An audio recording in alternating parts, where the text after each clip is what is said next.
இல்லை. There is no one who does not sin. இது பழைய ஏற்பாடு இத்தனை வசனங்களும் நமக்கு ஒன்றே ஒன்றுதான் சொல்லுகிறது. பாவம் உலகத்தில் எல்லார் மத்தியிலும் இருக்கிறது. Universal sinfulness of man.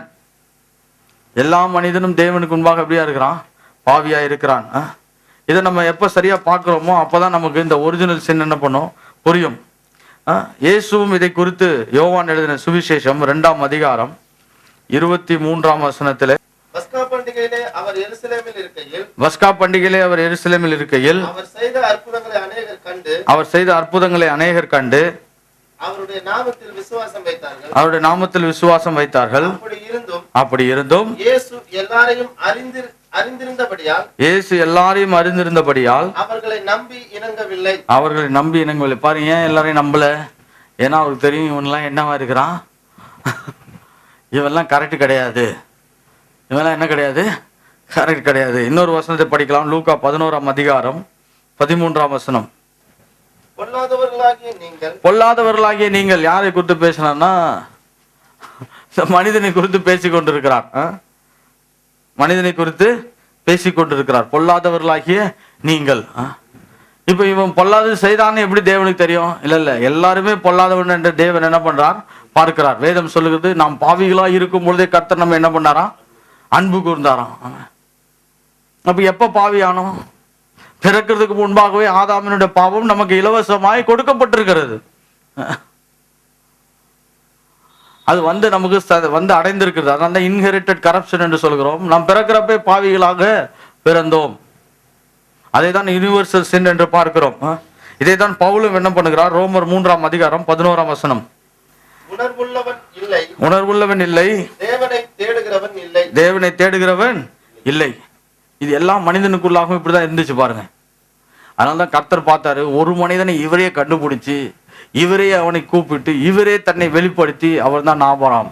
அவன் தான் யாரு? ஆபிரகாம். ஒருவரும் தேவனை தேடாம அவன் பாட்டு ஏதோ வேலையை பார்த்துன்னு இருக்கிறான். ஏனென்றால் ஆதாம் செய்த பாவம் இப்படிப்பட்ட விளைவுகளை உண்டாக்கி இருக்கிறது. இதான் நம்ம என்ன சொல்கிறோம்? சின் நேச்சர் என்று சொல்கிறோம். இது என்ன சொல்கிறோம்? சின் nature. Man is not only totally deprived, he has sin nature. பாவத்தின் சுபாவம் அவனுக்குள்ள என்ன இருக்கிறது? தமிழ்ல சொல்ல போனா தலை விரித்து ஆடிக்கொண்டிருக்கிறது ஒவ்வொரு மனிதனுக்குள்ளாகவும். பாஸ்டர் எந்தெந்த விதத்தெல்லாம் ஆடுது அதை தான் கொஞ்சம் படிக்க போறோம். அவனுடைய எண்ணங்கள்ல முதல்ல பிரச்சனை இருக்குது. 2 கொரிந்தியர் 4ஆம் அதிகாரம் 4ஆம் வசனம். Every part of a normal man or a man in this world is affected. First thing is intellectually is affected. படிங்க. இன்டெலெக்ட். தேவனுடைய சாயலா இருக்கிற கிறிஸ்துவின் மகிமையான சுவிசேஷத்தின் ஒளி அவிசுவாசிகளாகிய அவர்களுக்கு பிரகாசமா இராதபடிக்கு இந்த பிரபஞ்சத்தின் தேவனான பிசாசு அவருடைய மனதை என்ன பண்ணிருக்கிறான்? குருடாக்கிருக்கிறான். அவனுடைய எண்ணங்கள்ல பெரிய ஒரு பிரச்சனையை வச்சிருக்கிறான். இது எல்லா மனிதனுக்கு உள்ளாக இருக்கிற பிரச்சனை. அதனால்தான்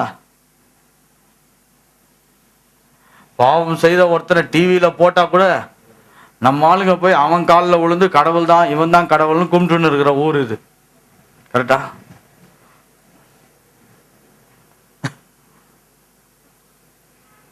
புரியாதவங்களுக்கு கொஞ்சம் சன் டிவி நியூஸ்லாம் எடுத்து அதில் கிளிப்பிங் பண்ணணும் பாருங்க. டிவிடியில் சன் டிவியில் என்ன நடந்தது, சாமியார் என்ன பண்ணாரு, அதுக்கப்புறம் இப்போ அந்த சாமியார் என்ன பண்ணி கொண்டு இருக்கிறான்? தான் கடவுள்ன்றான். நிறைய பேர் இன்னும் போய் காலில் விழுந்து தெய்வமேன்னு சொல்லி அவனை நம்பிட்டு இருக்கிறாங்க. என்ன பிரச்சனை? இவ்வுலகத்தின் அதிபதி அவங்க மனதை என்ன பண்ணிருக்கிறான்? குருடாக்கி போட்டிருக்கிறான். அதனால சில வேளையில் இந்த பூமியில் இருக்க ஜனங்களோடு பேசுறப்ப நமக்கு ரொம்ப கோபம் வரும் பாருங்க. இவங்க பண்றதுக்கும் இவங்க நம்புறதுக்கும் இவங்க படிச்சவங்கன்னு சொல்றதுக்கும் சம்பந்தமே இருக்காது. படிச்சவங்கன்னு சொல்றதுக்கு சம்பந்தமே இருக்காது. ஏனென்றால் இவங்களோட மனது என்ன பண்ணப்பட்டிருக்கு? பெரிய குருட்டாட்டத்தில் இருக்குது. The intellect is completely affected. Intellect என்ன பண்ணப்பட்டிருக்குது? முற்றிலும் பாதிக்கப்பட்டிருக்கிறது. ஆகிலும் ஆவியானவர் வெளிப்படையா சொல்லுகிறபடி பிற்காலங்களிலே மனசாட்சியில் சூடுருண்ட பொய்யருடைய மாயத்தினாலே சிலர் வஞ்சிக்கிற ஆவிகளுக்கும் பிசாசின் உபதேசங்களுக்கும் செவி கொடுத்து விசுவாசத்தை விட்டு என்ன பண்ணுவாங்க? விலகி போவார்கள். இவங்களுடைய சூடுண்ட மனசாட்சி. ஆங்கிலத்தை வாசிக்கும், தமிழ்ல அது 1 வசனம் 1 தீமோத்தேயு 4:1. ஆங்கிலத்திலே முதல் let's read 1 Timothy chapter 4 verse 1 and 2. Now the Spirit expressly say that in the last times some will depart from the faith, giving heed to the deceiving spirit and doctrines of demons, speaking lie in hypocrisy, having their own conscience seared with hot iron. அவருடைய மனசாட்சி என்ன பண்ணப்பட்டிருக்குமா? பெரிதளவில் பாதிக்கப்பட்டிருக்கும். பாருங்க, மனசாட்சி என்பது தேவன் படைத்த ஒரு பொருள். ஆதாமுக்கு எது நல்லது என்று சொல்லி கண்டுபிடிக்கும்படியாய் அவனுக்குள்ளாக இதுதான் கரெக்ட் என்று சொல்லி வைக்கப்பட்ட ஒரு நல்ல ஒரு விஷயம். பாருங்க, தேவன் தான் மனசாட்சியை உண்டாக்கினார். ஆனால் என்றைக்கு அவன் பழத்தை சாப்பிட்டானோ அன்றைக்கு தேவனை போல் மாறிவிட்டான். அவனே எது நல்லது எது கல்றதுன்னு கண்டுபிடிக்கிறதுக்கு மனசாட்சி என்ன பண்ணப்பட்டது? மாற்றி அமைக்கப்பட்டது. இப்பொழுது அந்த மனசாட்சி இப்படி நல்லது கெட்டதை அறிந்து மாற்றி அமைக்கப்பட்டதுனால இப்ப இந்த மனசாட்சி தீமைக்கு நேராக ரொம்ப போய் கொண்டிருக்குதான். எதுக்கு நேராக போய் கொண்டிருக்குதான்? தீமைக்கு நேராக. அது வஞ்சனையும் பிசாசுனுடைய தந்திரங்களையும் அனுபவித்து அந்த மனசாட்சி நன்மையை எதிர்பார்க்காமல் தீமையை தேடுகிறதா என்ன பண்ணிடுச்சு? போய்விட்டது. அடுத்தது ரோமர் 1:28. the sin nature. அவனுடைய திட்டமிட்டு செயல்படுகிற ஆற்றலிலும் ஒரு பிரச்சனை வந்துச்சு. ரோமர் 1:28. தேவனை அறியும் அறிவை பற்றி கொண்டிருக்க அவர்கள் மனதில்லாது இருந்தபடியால் தகாதவைகளை செய்யும்படி தேவன் அவர்களை கேடான சிந்தைக்கு ஒப்பு கொடுத்தார். இப்ப இந்த வசனத்தை படிச்சோன்னே நிறைய பேர் சொல்றாங்க, கர்த்தர் இவங்களை கேடான சிந்தனைக்கு என்ன பண்ணிட்டாரு? ஒப்பு கொடுத்துட்டார். கேடான சிந்தனைக்கு ஒப்பு கொடுத்தார் என்றால் என்ன அர்த்தம்னா, அவங்க செய்கிறத இவர் தடுக்காம விட்டுட்டார். அவங்க செய்யறத என்ன பண்ணிட்டாரு? இவரு தடுக்காம விட்டுட்டார். சில வேளை நான் கூட அப்படிதான் இருப்போம் பாருங்க. அதுக்கு நான் கடவுள்னு சொல்ல வரல. யார்கிட்டயா விட்டுட்டு சொல்லுவேன் இதை செய்யாதரான்னு. இல்லைன்னா இதை செய்தே தான் ஆவேன்னா சரி செய். நம்ம என்ன பண்ண முடியும்? நிறைய பேருக்கு அட்வைஸ் பண்ணியிருக்கேன், இப்போ கல்யாணம் பண்ணுறாருன்னு. எங்கே கேட்குறாங்க? கல்யாணம்னு யோசித்தா இவன் போய் எப்படியாவது எதையாவது உன்னை கட்டிட்டு வரணும்னு சொல்லி தான் அலைஞ்சுன்னு இருக்கான். அண்ணா அது கழுதையாக இருந்தாலும் பரவாயில்ல, குதிரையாக இருந்தாலும் பரவாயில்ல, ஆக மொத்தம் எனக்கு இப்போ கல்யாணம் ஆகணும். சித்தம் ரொம்ப ஸ்ட்ராங் ஆகிடுச்சு. அப்போ நம்ம என்ன பண்ணோம்? சரிடாப்பா கல்யாணத்தை எப்படியாவது பண்ணிக்கோ, தயவுசெய்து சொல்கிறப்ப மட்டும் என்ன பண்ணு எனக்கு சொல்லு. சித்தம் ரொம்ப ஸ்ட்ராங் ஆகிடுச்சா நம்ம என்ன பண்ணிடுறோம்? கையை தூக்கிறோம். இதே தான் தேவனும் பாருங்க. மனிதன் தீட்டான எண்ணங்களை யோசித்து தான் இப்படிதான் செயல்பட வேண்டும் என்று எல்லாவற்றையும் திட்டமிட்டு செயல்கிறப்ப தேவன் அவைகளை ஒப்பு கொடுத்தார் என்று சொல்லப்படுகிறப்ப அவரே போய் தள்ளி ஊட்டி இதை செய்டான்னு கிடையாது. எப்படி சில ஆளுங்க அப்படி பார்க்கறது, தேவன் தான் இதுக்கு காரணம், என்னை எல்லாவற்றிலும் கொண்டு போய் அப்புறம் என்னை எல்லாவற்றிலும் கொண்டு வந்தார். என்ன திரு விளையாடின்னு இருக்காரா? நம்ம ஆளுங்களுக்கு திரு விளையாடுறத மட்டும் இவங்களால அதை பிரிக்கவே முடியாது இவங்க எண்ணத்துல இருந்து. கர்த்தரே இதுக்குள்ளா என்னை கூட்டு போனார், வியாதிக்குள்ளாக தேவன் அழைத்து போய் பின்பு வியாதியை சுகமாக்கி அப்படியே கொண்டு வந்தார்.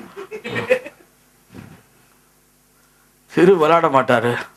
நீ விளையாடுறத வேணா திருத்துவாரு. ஆமா, ஆக்சுவல் சின் வர்றப்ப கொஞ்சம் இன்ட்ரெஸ்டிங்கா இருக்கும் பாருங்க. ஒரிஜினல் சின்ன இவ்வளோ டஃப்பா இருக்குது. மனிதனுடைய எண்ணங்கள், மனிதனுடைய திட்டமிட்டு செயல்படுகிற ஆற்றல் பயங்கரமா பாதிக்கப்பட்டிருக்கிறது. ஆமா, அதனால்தான் தப்பு செய்கிறவன் இன்னும் தப்பு செய்து கொண்டிருக்கிறான். பிராந்தி குடிக்கிறவன் குடித்து கொண்டே இருக்கிறான். பீர் குடிக்கிறவன் குடித்து கொண்டே இருக்கிறான். பீரை உண்டு பண்ணுகிறவன் உண்டு பண்ணி கொண்டே இருக்கிறான். அவனுடைய திட்டம் என்ன பண்ணுறது? தெளிவா இருக்குது. தேவன் அதை என்ன பண்ணிட்டாரு? அவர் சொல்லிருக்கலாம், சங்கார தூதனை அனுப்பிட்டே இந்த பிராந்தி கடையெல்லாம் என்ன பண்ண மூடுன்னு சொல்லியிருக்கலாம் பாருங்க. தேவன் செய்யல. சில பேர் நம்ம ஆளுங்க அதுக்காக ரொம்ப சின்சியரா, கர்த்தாவே இதை மூடும் அதை மூடும். அவர் திறந்து வைக்காத எதையும் அவர் மூட மாட்டார். கரெக்டா? ஃபர்ஸ்ட் அப்ப எப்படிதான் மூடும்? அந்த பாவமே அவனை கொல்லும், அதுவே மூடும். அவன் தேவன் அப்படிதான் செயல்படுவார். தேவன் என்ன பண்ணுவார்? அப்படிதான் செய்வார். பல ராஜாக்களுடைய கதைகளை எடுத்து படிச்சு பாருங்க. ஓல்ட் டெஸ்டமெண்ட்ல ஒவ்வொரு ராஜா வந்து நல்லது செய்தான். ஒருத்தன் போய் விக்கிரகத்துக்கு கோயில் கட்டிட்டு இருந்தான். அவனுடைய சித்தம் என்ன பண்ண முடியும், ஏற்கனவே பாவத்தில் நிறைந்து எல்லா அக்கிரமத்தையும் திட்டமிட்டு செய்கிறது ரொம்ப தீவிரமா இருக்கிறதுனால கர்த்தர் ஒதுங்கி போயிட்டார். ஆனால் தேவனுடைய திட்டத்தை ஈடு கொடுத்து தேவனை நினைத்து அவருடைய எண்ணத்திலே வைத்து இருதயத்திலே விசுவாசித்து ஜெபிக்கிற ஒவ்வொருடைய ஜெபத்தையும் தேவன் கேட்கிறவராய் இருக்கிறார். ஹல்லேலூயா. அதனால்தான் உலகத்தில் இருக்கிறவனுடைய விட நம்மை தேவன் ஆசீர்வதிப்பதற்கு ஏதுவான வழிகள் உண்டாயிருக்குது. ஏனென்றால் நாம் தேவனுக்கு பிரியமானவர்களாக இருக்கிறோம். இதெல்லாம் ரொம்ப முக்கியமா பார்க்க வேண்டிய விஷயம் பாருங்க. எபேசியர் 4:18 அவர்கள் புத்தியில் அந்தகாரப்பட்டு தங்கள் இருதய கடினத்தினால் தங்களில் இருக்கும் அறியாமையினாலே. இது வந்து எபேசியர் வந்து ரட்சிக்கப்படுவதற்கு முன்பாக இருக்கிற ஒவ்வொரு மனிதனையும் குறித்து பேசுகிற ஒரு வசனம். இருதயம் என்னமா இருக்கான், கடினமா இருக்குதான். அப்படி என்றால் தேவன் என்ன சொல்லுகிறாரோ அதுக்கு கீழ்ப்படிய மாட்டேது. அதுக்கு பேர் தான் கடினம். நம்ம ஆளுங்க இருதயம் கட்டியா இருக்குது, உடைக்கணும்னே சொல்லின்னு இருப்பாங்க. கர்த்தர் அப்படிப்பட்ட கட்டிகளையும் இருதய கட்டிகளை பத்திலாம் பேசல. கடினமாக இருக்குதுன்னா தேவன் எதை சொன்னாலும் அது என்ன பண்ண மாட்டேது, போய் வேலை செய்ய மாட்டேது. அது ரிட்டர்ன் ஆயிடுது. அது என்ன ஆயிடுது, ரிட்டர்ன் ஆயிடுது. கர்த்தர் சும்மா இருடான்னா அப்பதான் இவர் போட்டு ஏதாவது கத்தி எதையாவது ட்ரை பண்ணிட்டு இருக்கிறது. அப்புறம் வந்து ஐயோன்னு கத்துறது. இது வந்து பழைய ஏற்பாடுல ஃபுல்லா படிக்கலாம். பழைய ஏற்பாடு இதுக்கெல்லாம் பெஸ்ட் எக்ஸாம்பிள் பாருங்க. சாலமோன் பெரிய ஞானி, கரெக்டா? அதனால தான் ஞானிகளுக்கெல்லாம் ஒரு பிரச்சனை இருக்குது. அவன் எல்லாத்துலேயுமே ஞானியா இருக்க வேண்டிய பலன் அவனுக்கு இல்லை பாருங்க. சகலத்திலையும் அவனுக்கு சகல ஞானம் இருந்துச்சு. அவன் சொன்னதை கேட்டு ஜனங்களை என்ன பண்ண மாட்டாங்க, பயங்கரமா ஆசீர்வதிக்கப்பட்டார்கள். கடைசியில் பாருங்க, ஒரு சின்ன விஷயத்தை வேதம் சொல்லி இருந்தது. அந்நியர்களுடைய பெண்ணை என்ன பண்ணாத, திருமணம் செய்யாதேன்னு. இவர் பார்த்தாருன்னா பார்க்குறவங்க பழகுறவங்க போறவங்க எல்லாரையும் கல்யாணம் பண்ணிட்டு இருக்கிறாரு. 700 கல்யாணம் பண்ணி 300 மறுமணி ஆட்டியில வச்சிருக்கிறாரு. ஆக மொத்தம் இவர் ஒவ்வொரு மனைவியோட ஒவ்வொரு நைட் இருக்கிறனாலும் 3.5 வருஷம் அவன் ஒரு நெக்ஸ்ட் ரவுண்டு வர்றதுக்கு.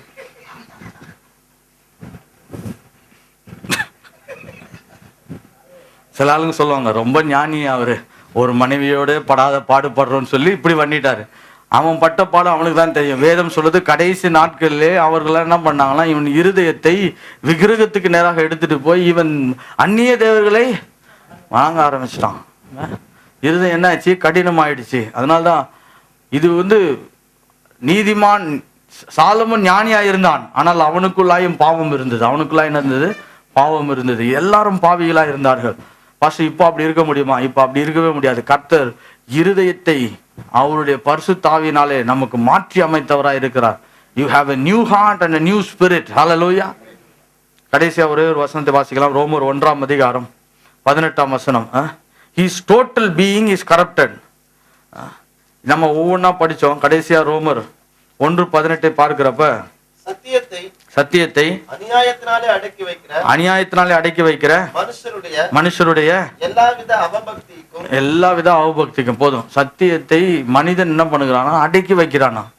அதனால எல்லா விதமான அவபக்தி என்ன பண்ணுகிறதோ அதுல இருந்து புறப்படுது. இதெல்லாம் மனிதனுடைய டோட்டல் நேச்சர். அப்படின்றால் முழு மனிதனும் பாவத்தில் இருக்கிறான் என்பதை குறித்து பேசுகிறதா இருக்கிறது. ஆமா, இதோட முடியல, இது தொடர்ந்து நடக்கும். ஆமா, சரி, கண்கள் மூடி ஜெபிக்கலாம். கர்த்தாவே, இந்த பாவத்தை குறித்து நாம் யோசிக்கும் பொழுதெல்லாம் தேவன் நீர் எவ்வளவு கிருபையுள்ளவராய், அன்புள்ளவராய், இப்படிப்பட்ட மனிதனுடைய எல்லா பலவீனங்களையும் மாற்றி அவனை நீர் பரிசுத்தப்படுத்தி நீதியாக்கி அவனை செம்மைப்படுத்தி அவனை சமாதானம் உள்ளவனாக்கி வைக்கிறதுக்காக உங்க நன்றி செலுத்துகிறோம். அதாவது உண்மை படிக்கும் பொழுது எங்களுடைய உள்ளங்கள் எல்லாம் மகிழட்டும். எங்களுடைய வார்த்தைகள் தேவனுடைய நன்மையினால் நாங்கள் புசித்து அறிந்து வாழ கர்த்தர் எங்களுக்கு உதவி செய்வீராக. இயேசுவின் மூலம் ஜெபிக்கிறேன் பிதாவே, ஆமென்.